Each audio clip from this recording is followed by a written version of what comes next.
Hello everyone. आज का जो हमारा टॉपिक है वो है principle of superposition. Principle of superposition पढ़ने से पहले हम क्या पढ़ चुके हैं? कूलम्ब्स लॉ पढ़ चुके हैं, प्रॉपर्टी ऑफ चार्जेस पढ़ चुके हैं। कूलम्ब्स लॉ में ये बताता है किसी भी 2 पॉइंट चार्ज है, 2 पॉइंट चार्ज के बीच में जो नेट फोर्स है वो कितना लगेगा। ठीक है, तो कूलम्ब्स लॉ के थ्रू हमें क्या पता चला, किसी 2 पॉइंट चार्जेस के बीच में नेट फोर्स कितना आता है। पर हमारे पास क्या है कि बहुत सारे चार्जेस हैं। ठीक है, तो मोर देन 2 चार्जेस सिस्टम है, तो उसके अंदर क्या होगा कि रिजल्टेंट जो फोर्स आएगा वो कितना आएगा किसी भी टेस्ट चार्ज के, किसी भी टेस्ट पॉइंट चार्ज के ऊपर, किसी पर्टिकुलर पोजीशन के ऊपर जो रिजल्टेंट फोर्स है सभी डिफरेंट चार्जेस की वजह से वो कितना होगा। तो वो कितना होगा सभी से हम इंडिविजुअली क्या करेंगे, उसके ऊपर लगने वाला फोर्स निकाल लेंगे और फिर क्या कर देंगे, उस फोर्स को ऐड कर देंगे, और जो ऐड करने के बाद जो रिजल्टेंट फोर्स आएगा वही क्या कहलाएगा, हमारे पास नेट फोर्स कहलाएगा। तो रिजल्टेंट नेट फोर्स निकालने के लिए हमारे पास एक प्रिंसिपल है जिसको हम क्या बोलते हैं, principle of superposition. Principle of superposition में क्या होता है कि इसमें देखो ये लिख रखा है, इसकी डेफिनेशन है, तो force on A charge particle. ठीक है, जो फोर्स है किसके ऊपर निकाल रहे हैं, चार्ज पार्टिकल के ऊपर, due to number of point charges, यानी कि नंबर ऑफ पॉइंट चार्जेस हैं, उस चार्जेस के से जो फोर्स लग रहा है किसी भी पार्टिकल के ऊपर is the resultant of a force due to individual point charge. ठीक है, तो उस इंडिविजुअल पॉइंट चार्ज के ऊपर कितना रिजल्टेंट फोर्स लग रहा है वो हमें किससे मिलता है, सुपरपोजिशन प्रिंसिपल मिलता है। Therefore the force of on a point test charge due to many charge is given by different charges है, so n number of charges हैं, और एन नंबर ऑफ चार्जेस की वजह से लगने वाला जो फोर्स है वो क्या होगा, एफ एन हो जाएगा। तो F equal to F1 plus F2 plus F3 so on Fn तक हो जाएगा, क्योंकि यहाँ पर क्या होगा, ये वेक्टर क्वांटिटी आ जाएगी जो फोर्स है वो। ठीक है, और वेक्टर का जो रिजल्टेंट है वो हम सुपरपोजिशन प्रिंसिपल +1 क्लास में पढ़ चुके हैं। तो उसी के अकॉर्डिंग हम क्या करेंगे कि जो टोटल फोर्स है उसको हम क्या कर देंगे, वेक्टर फॉर्म में लेकर हम क्या कर देंगे, उसको ऐड कर देंगे, और वेक्टर फॉर्म में ऐड करेंगे तो हमारे पास क्या निकल के आएगा, रिजल्टेंट निकल के आएगा। तो इसी प्रिंसिपल को हम क्या बोलते हैं, सुपरपोजिशन प्रिंसिपल। ठीक है, इसकी डेफिनेशन इतनी है। हम आगे क्या करेंगे, उस क्वेश्चन प्रैक्टिस के दौरान देखेंगे कि सुपरपोजिशन जो प्रिंसिपल है वो कैसे वर्क करता है। तो हमारा क्वेश्चन है, इसमें एक क्वेश्चन ये दे रखा है कि एक कोई हेक्सागोन है, क्या दे रखा है, कोई एक हेक्सागोन है, हेक्सागोन की साइड क्या है, एल है। हेक्सागोन है, हेक्सागोन की साइड क्या है, एल है। इसके 5 जो कॉर्नर है, वर्टेक्स है, उसके ऊपर क्या रख रखा, कोई भी क्यू चार्ज रख रखा है, इक्वल क्वांटिटी में है, इक्वल मैग्नीट्यूड में है, नेचर भी प्लस की है, तो प्लस क्यू चार्ज इस पे 5 कॉर्नर पे रख रखा है। और जो 6 चार्जर है वो हम माइनस क्यू है वो किसके ऊपर रख रहे हैं, सेंटर के ऊपर रख रहे हैं। माइनस क्यू चार्ज है वो कहाँ पर रख रहे हैं, सेंटर के ऊपर रख रहे हैं। तो हमें ये फाइंड करना है कि जो सेंटर के ऊपर जो चार्ज है माइनस क्यू, उसके ऊपर रिजल्टेंट फोर्स कितना लगेगा, ये हमें फाइंड करना है। क्वेश्चन पढ़ लेते हैं कि जब 5 point charge each of value q are placed on 5 vertex of a regular hexagon of side L, what is the magnitude of the forces on a point charge of value minus q coulombs placed at the center of the hexagon। इसमें ये कह रहा है कि minus Q centre के ऊपर रखा है, 5 चार्जेस है वो कॉर्नर के ऊपर है, तो इस पर लगने वाला रिजल्टेंट फोर्स है वो कितना होगा। अगर हम देखते हैं तो अगर इसको वर्बली करना है, कोई कैलकुलेशन नहीं करनी है, तो हमें ये पता है कि रेगुलर कोई भी बॉडी है और उसके कॉर्नर पे इक्वल मैग्नीट्यूड पे चार्ज रख रखे तो सेंटर पे क्या होता है, फोर्स 0 होता है। क्लियर। तो सॉल्यूशन देखते हैं, इसके क्या है, if there had been 6 charge, अगर 6 चार्ज अगर रखे हुए होते plus Q at the remaining vertex hexagon, the force due to all the 6 charges on minus Q, या कहें कि सेंटर के ऊपर क्या हो जाएगा, 0। तो टोटल 6 चार्जेस की वजह से जो नेट चार्ज है किसके ऊपर, सेंटर के ऊपर कितना हो जाता, 0 हो जाता। पर अब हमारे पास क्या दे रखा है, 5 कॉर्नर पे 6 कॉर्नर पे चार्ज नहीं है। अगर हम 6 कॉर्नर पे प्लस क्यू चार्ज हम क्या कर देते हैं, पुट कर देते हैं तो रिजल्टेंट फोर्स कितना आ जाएगा, 0 आ जाएगा। That is F R, resultant force है वो कितना हो गया, 0 हो गया।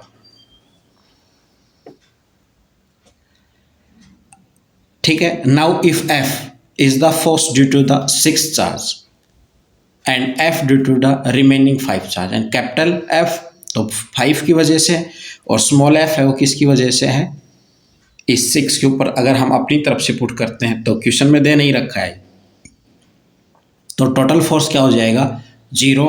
तो F equal to minus F. ठीक है, तो magnitude of F, magnitude of small f, अगर मैग्नीट्यूड निकालते हैं तो मैग्नीट्यूड क्या आता है, K Q1 Q2 अपॉन में R स्क्वायर। ठीक है, तो इस वजह से क्या आ जाएगा, 1/4 एप्सिलॉन नॉट Q1 भी Q है, Q2 भी Q, इक्वल मैग्नीट्यूड है, तो Q स्क्वायर अपॉन में क्या आ जाएगा, L स्क्वायर। तो F नेट जो हमारे पास आया वो क्या आएगा, 1 अपॉन में 4 epsilon not Q square by L square along OD। OD का मतलब क्या हो जाएगा, इधर से इधर, इसकी डायरेक्शन आ गई, क्योंकि ये अट्रैक्टिव फोर्स है तो अंदर की तरफ लगेगा, क्योंकि माइनस क्यू चार्ज किसके ऊपर रख रखा है, सेंटर के ऊपर रख रखा है। तो ये था सुपरपोजिशन प्रिंसिपल। इस तरीके की कोई रेगुलर कोई बॉडी है, ठीक है, रेगुलर बॉडी है और उसके मान लो कि एक कॉर्नर को छोड़ रखा है, तो उसमें हम अपनी तरफ से पुट कर देंगे और जो टोटल हो जाएगा वो 0 हो जाएगा। और किसी भी मान लो कि ये ए पॉइंट है और ये क्या है, ओ पॉइंट है, यानी ये सेंटर है, यानी कि ये डिस्टेंस हमें पता है और 2 चार्जेस हैं।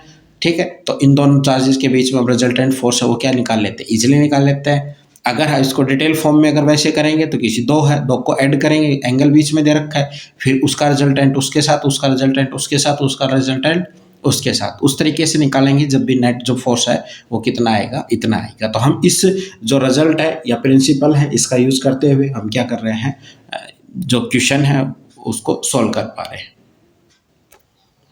अगला जो हमारा टॉपिक आता है वो क्या है, equilibrium of charge particle. Equilibrium of charge particle का कॉन्सेप्ट कब आता है, जब मोर देन 2 चार्जेस होते हैं वो किसी भी सिस्टम के अंदर हैं और वो क्या है, एक इक्विलिब्रियम पोजीशन के अंदर है। इक्विलिब्रियम भी डिफरेंट टाइप का होता है, एक तो स्टेबल होता है इक्विलिब्रियम, एक अनस्टेबल इक्विलिब्रियम होता है। स्टेबल इक्विलिब्रियम ये है कि हम स्लाइटली फोर्स लगाते हैं, उसको डिस्टर्ब करते हैं, तो कुछ टाइम के बाद फिर क्या आ जाता है, वो इनिशियल पोजीशन के ऊपर आ जाता है, तो वो क्या रहता है, स्टेबल इक्विलिब्रियम होता है। और अनस्टेबल इक्विलिब्रियम वो होता है कि अगर हम स्लाइटली डिस्टर्ब करते हैं तो पूरा सिस्टम क्या हो जाता है, चेंज हो जाता है उनका। तो इस तरीके से क्या कहलाएंगे, तो जो इक्विलिब्रियम है वो भी स्टेबल और अनस्टेबल इक्विलिब्रियम। तो अगर हम यहाँ पर जो बात कर रहे हैं वो किसकी बात कर रहे हैं, स्टेबल इक्विलिब्रियम की बात कर रहे हैं। तो equilibrium of charge particle, equilibrium of charge particle क्या है, कोई भी क्यू चार्ज इधर रखा है, दूसरा क्यू चार्ज इधर रख रखा है, कोई भी हम थर्ड जो टेस्ट चार्ज है वो हम क्यू बीच में उसके मिड के अंदर क्या कर रहे हैं, पुट कर रहे हैं, और इस चार्ज को हम क्या करते हैं, वेरी करके देखते हैं, या स्लाइटली लेफ्ट या स्लाइटली राइट को क्या करते हैं, डिस्प्लेस करते हैं, और फिर उसको छोड़ के देखते हैं कि वो चार्ज पार्टिकल इनिशियल पोजीशन के ऊपर आता है या इनिशियल पोजीशन के ऊपर नहीं आता है। इन इक्विलिब्रियम नेट इलेक्ट्रिक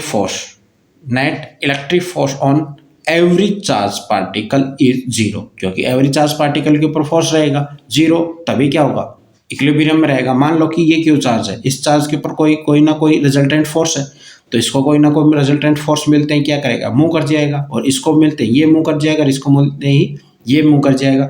अगर तीनों के बीच में किसी के ऊपर भी नेट जो फोर्स है वो अवेलेबल नहीं है, यानी कि नेट इलेक्ट्रिक फोर्स क्या है, नहीं है, तो तीनों क्या आएंगे, अपनी अपनी पोजीशन के ऊपर रहेंगे। तो ये क्या कहलाता है, इक्विलिब्रियम। फर्स्ट केस है, 2 charge must be have line in nature, like in nature, 2 charge रखे हुए हैं, 2 चार्ज में क्या हो, उसको लाइक इन नेचर है, तो उसमें देखेंगे क्या होगा कि जो एफ क्यू यानी कि स्मॉलर चार्ज पार्टिकल के ऊपर जो फोर्स आएगा वो क्या आएगा, इसकी वजह से और इसकी वजह से, ये इधर लगेगा और ये क्या लगेगा इधर, तो एक क्या होगा लेफ्ट साइड में और एक क्या हो जाएगा राइट साइड में फोर्स लगेगा, तो इसके ऊपर 0 हो सकता है। तो अगर हम करेंगे तो क्या करेंगे, इक्विलिब्रियम हमें चेक करना है, तो इसके ऊपर नेट फोर्स 0 दिखाना पड़ेगा, इसके ऊपर नेट फोर्स 0 दिखाना पड़ेगा, और इसके ऊपर भी क्या करना होगा, नेट फोर्स को क्या दिखाना पड़ेगा, 0 दिखाना पड़ेगा। जब तीनों के ऊपर नेट फोर्स अगर 0 हो जाएगा तो रिजल्टेंट फोर्स है वो अवेलेबल नहीं है कि चार्जेस की वजह से, तो नेट फोर्स नहीं है, तो वो क्या होगा, सिस्टम इक्विलिब्रियम के अंदर होगा। ठीक है, तो 2 चार्ज हैं वो किस में, लाइक इन नेचर, ठीक है, दोनों सिमिलर नेचर के हैं और सिमिलर नेचर के हैं, तो इसके ऊपर अगर हम चार्ज देखते हैं, इस चार्ज के ऊपर जो नेट फोर्स देखते हैं, नेट फोर्स क्या आएगा हमारे कॉन्सेप्ट के अकॉर्डिंग इक्विलिब्रियम अगर है तो इक्विलिब्रियम के अकॉर्डिंग दोनों जो फोर्स है, फोर्स को ऐड करने के बाद जो नेट फोर्स आएगा वो क्या आएगा, 0 आना चाहिए।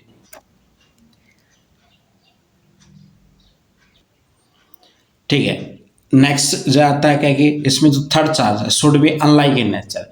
ये कह रहा है कि दो चार्जेस हैं वो सेम नेचर के हैं, उनके बीच में एक अनलाइक चार्ज वो हम पुट कर देते हैं, तो कैसा है, स्टेबल इक्विलिब्रियम है। तो उसमें Q1 के ऊपर कितना आएगा, उसकी वजह से, यानी कि क्या होगा, दूसरे लाइक जो चार्ज है उसकी वजह से, और जो अनलाइक चार्ज उसकी वजह से, तो यानी कि उसकी वजह से क्या हो जाएगा, जो नेट फोर्स है वो क्या आना चाहिए, 0 आना चाहिए। ये हमारी क्या है, कंडीशन है। तो ये हम पहले भी कर चुके हैं कि जो रिजल्टेंट फोर्स है वो तीनों पार्टिकल के ऊपर, ठीक है, उनके ऊपर क्या होना चाहिए, 0 आना चाहिए। फिर हमारे पास ये कंडीशन आती है किसी भी x डिस्टेंस के ऊपर अगर हम रख रखे हैं तो x डिस्टेंस कितनी होगी। मान लो कि कोई भी Q चार्ज इधर है, दूसरा इधर है, दोनों पॉइंट के बीच की डिस्टेंस क्या है, r है, और एक यानी Q1 से हम r डिस्टेंस के, x डिस्टेंस के ऊपर हम क्या रख रहे हैं, कोई थर्ड चार्ज रख रहे हैं, उस चार्ज की को कितना रखें और कितनी डिस्टेंस के ऊपर रखें कि इक्विलिब्रियम में रहे। तो ये क्या दिखा रखा है, डिस्टेंस किससे, रूट किससे दिखा रहे हैं, Q1 से, तो रूट Q1 अपॉन में रूट Q1 प्लस Q2 ये चार्ज होगा और R से हम मल्टीप्लाई कर देंगे। तो ये हमारे पास क्या निकल के आ जाएगी, डिस्टेंस निकल के आ जाएगी, कितनी डिस्टेंस के ऊपर जो थर्ड चार्ज पार्टिकल है उसको हम वहाँ पर पुट करें। तो थर्ड चार्ज पार्टिकल है उसकी जो मैग्नीट्यूड है वो कितना होगा, तो Q equal to minus Q1 Q2 upon में root Q1 plus root Q2 का स्क्वायर ऑल स्क्वायर। तो ये क्या आ जाएगा, हमारे कितना मैग्नीट्यूड है और कितनी डिस्टेंस के ऊपर उस चार्ज को पुट करें कि वो किस में हो, इक्विलिब्रियम कंडीशन के अंदर हो। ठीक है, अगला जो हमारा पार्ट आता है वो क्या है, देखो इक्विलिब्रियम किसके अंदर है, equilibrium of suspended point charge system. Suspended point charge का मतलब क्या होगा, हमारे पास दो थ्रेड है और इस थ्रेड को मान लो कि कोई भी दो बॉल इस पे हैंगिंग पार्ट में है, ठीक है, इस बॉल के ऊपर क्या है, यहाँ पर चार्जेस होगा, ठीक है, प्लस Q हो सकता है, माइनस Q हो सकता है, जो भी चार्ज हम इसके ऊपर देंगे, तो चार्ज देने के बाद ये कब इक्विलिब्रियम पोजीशन में रहेगा, यानी कि ये एक दूसरे से कितना अवे है, या फिर कहें कि हम ये कितनी जो मीन पोजीशन है उससे स्लाइटली अपवर्ड रहेगा, और कितना रहेगा, कितना उस वेट के अकॉर्डिंग रहेगा। तो ये सारी चीज़ें हम देखेंगे इसमें। तो equilibrium of A suspended point charge system, इसके अकॉर्डिंग आप समझेंगे कि ये यहाँ पर क्या है, कोई थ्रेड है, थ्रेड की हमने क्या लगा रखी है, बॉल लगा रखी है, उस बॉल के ऊपर हमने Q चार्ज दे रखा है। इसी तरीके से कोई दूसरा थ्रेड है, उस थ्रेड के ऊपर यहाँ पर बॉल लगा रखी है, उसके बीच में क्या है, कोई Q चार्ज है। ठीक है, तो जाहिर सी बात है कि यहाँ पर भी Q चार्ज है और यहाँ पे भी Q चार्ज है, और Q चार्ज है, दोनों सिमिलर नेचर के हैं, तो दोनों क्या करेंगे, रिपेल टू ईच अदर, तो दोनों के बीच में क्या लगेगा, एक फोर्स लगेगा। तो फोर्स लगने की वजह से क्या होगा, ये बॉल है वो एक दूसरे से दूर जाएंगे, पर जो बॉल है, बॉल का वेट होगा, वेट होने की वजह से, तो यहाँ पर ग्रेविटेशनल फोर्स की वजह से mg फोर्स क्या होगा, नीचे लगेगा। तो ये फोर्स इधर लग रहा है इलेक्ट्रोस्टैटिक फोर्स, और इधर यह लग रहा है यहाँ पर ग्रेविटेशनल फोर्स, तो इनका दोनों का जो रिजल्टेंट है वो कोई इधर आएगा।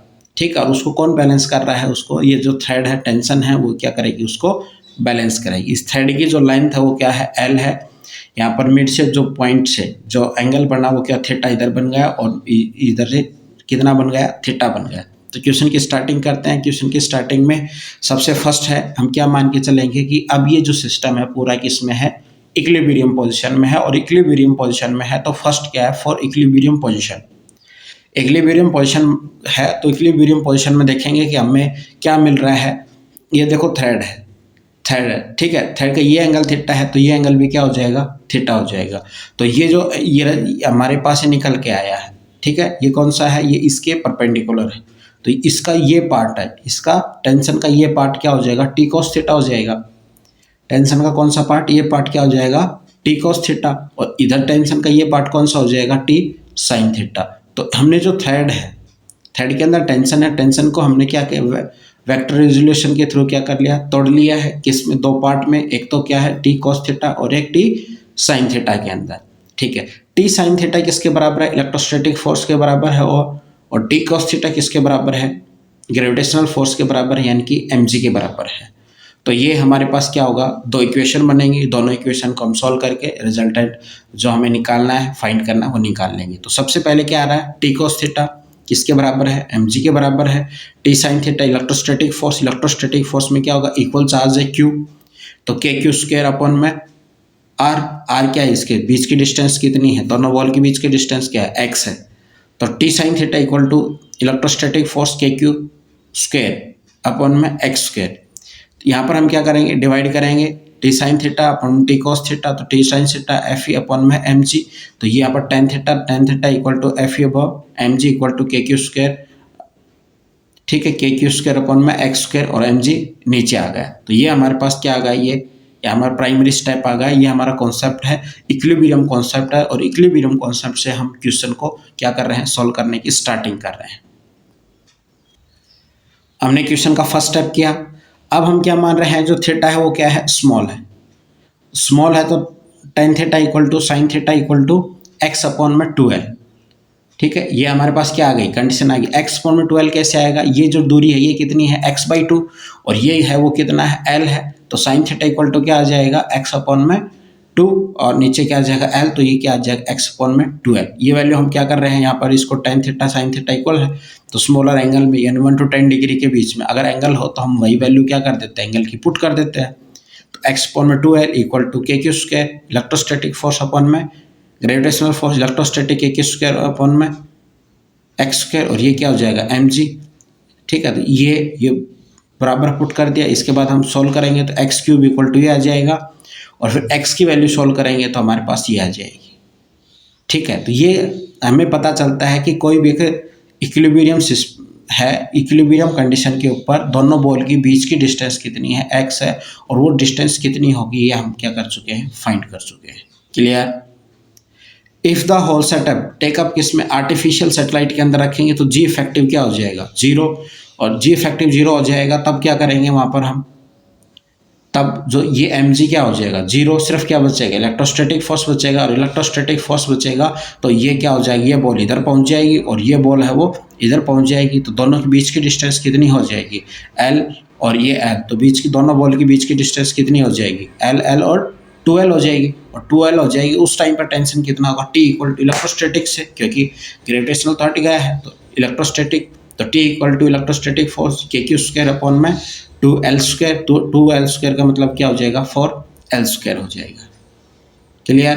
तो ये इक्विलिब्रियम कंडीशन है। इक्विलिब्रियम कंडीशन अगर दे रखी है तो हम उसका मेन पॉइंट मानकर उस प्रिंसिपल का हम यूज़ कर क्या करते हैं, क्वेश्चन की को सॉल्व करना स्टार्ट करते हैं। क्वेश्चन के अंदर जो भी चीज़ अननोन होती है या फिर क्वेश्चन के अंदर जो चीज़ पूछी गई है वो चीज़ हम क्या कर सकते हैं, इजीली फाइंड कर सकते हैं। इक्विलिब्रियम जो है, इक्विलिब्रियम का मतलब इतना होता है कि जितने भी चार्ज हैं सभी चार्जेस के ऊपर जो इंडिविजुअल नेट फोर्स है वो कितना होगा, 0 होगा। तब क्या होगा, सिस्टम स्टेबल होगा, क्योंकि रिजल्टेंट फोर्स चार्ज के ऊपर क्या है, 0 है, तो चार्ज के ऊपर 0 है तो सिस्टम क्या होगा, इक्विलिब्रियम कंडीशन में रहेगा, क्योंकि वो डिस्टर्ब नहीं होगा। और ये हम पहले डिस्कस कर चुके हैं कि जो इक्विलिब्रियम होता है वो 2 टाइप का होता है, स्टेबल इक्विलिब्रियम और अनस्टेबल इक्विलिब्रियम। यहाँ पर जो हम बात कर रहे हैं वो किसकी बात कर रहे हैं, स्टेबल इक्विलिब्रियम की बात कर रहे हैं। और जो स्टेबल इक्विलिब्रियम है उसकी फिक्स कंडीशन है कि जो नेट फोर्स है इंडिविजुअल चार्जेस के ऊपर क्या हो जाएगा, 0 हो जाएगा। Thank you.